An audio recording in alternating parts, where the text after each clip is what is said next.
Happy Monday. This is one of those rare occasions where I actually make a video in the morning time.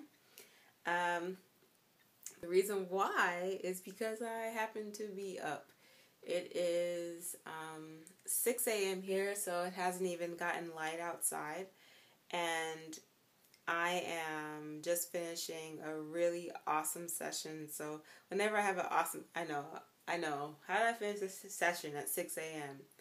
Because I'm international, baby. I'm international. So that was exciting. And so maybe I'm just geeked up on the energy of what it was like to journey with someone and work with them in a different place. I'm thrilled. I'm thrilled. So what did I want to talk about for this video? I had a lot of things kind of like running through and pulsing through, especially since the last week. And one of the things that really popped up working with my clients is this. Well, one, my time with my clients that lasts for 6 months is actually ending next week or this week. So that's happening. And I've learned so much. I have learned so much from working with them. And it's kind of, whenever I do this work, it's kind of hard to say, like, I know I feel like I really get paid, for my time, because the work is priceless. What actually happens is so priceless. It's hard to even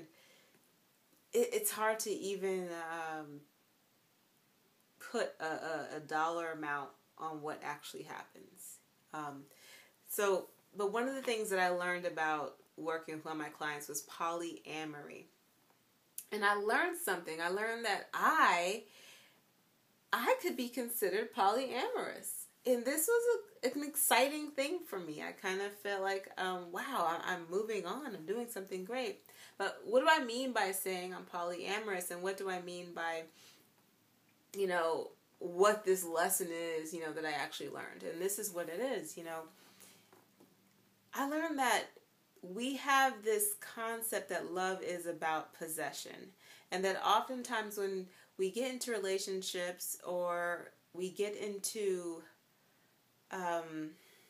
marriage, for example, we want to own each other. We want to belong to each other. And it's not just that we want, and that's important. It's not that we just want to say this is my boyfriend, but we want someone to say you're mine. We want to belong to each other. So there's a whole thing going on. But what happens in that process is that with a lot of couples and with a lot of relationships or even friendships is that we start to cut ourselves off from other life and other people. And I've seen this happen because I'm the kind of person who can have male friends and for me, I'm not interested in them in any other way except them being my friend. And you'll find that once they get into a relationship or once they get into a couple, you don't hear from them as much. And there's a separation that happens. Now, for me, when I'm in a relationship or when I'm in a couple, I don't necessarily cut myself off from the world. And that is my polyamorous nature. Meaning it's not so much about having sex with the whole world and population or me feeling like I need to have multiple sexual partners. It's me opening my heart up enough to be able to love my past and also my present. And it's also me being able to love whoever I'm with, their past and their present. And there's a reason for that. You cannot say you love someone, to me, and not love all the people that have come into their life to help make them be the person that you are apparently so in love with. You cannot say you love someone and then not love all the decisions and mistakes and triumphs that they've had that help make them be the person that you have fallen so deeply in love with, or the person that you're deciding to rise in love with, no matter how you say it. And so that's working with my polyamorous client. I was forced to kind of get really deep into it. And the more conversations that we had and the more we talked about it, I started to realize, wait, hold on. This is my nature. This is my nature very naturally. And I think a lot of people, if they admitted it, it's more their nature as well. And once again, I'm not talking about a desire to be with someone physically intimate, in a physical, sexual way.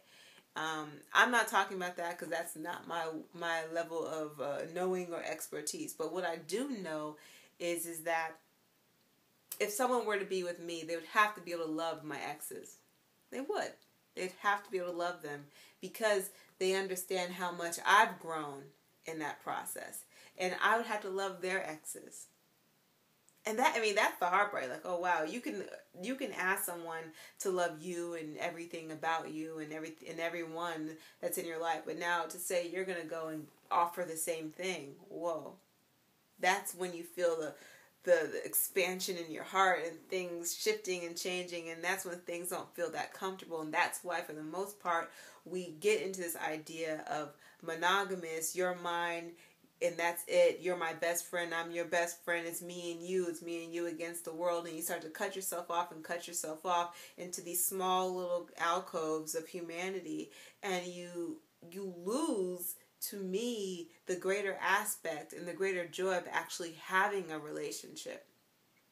And you lose a little bit of that potential for great growth.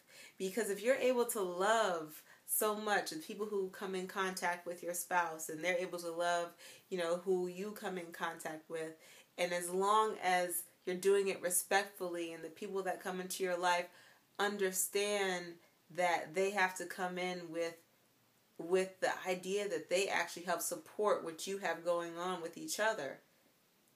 Can you imagine what that creates?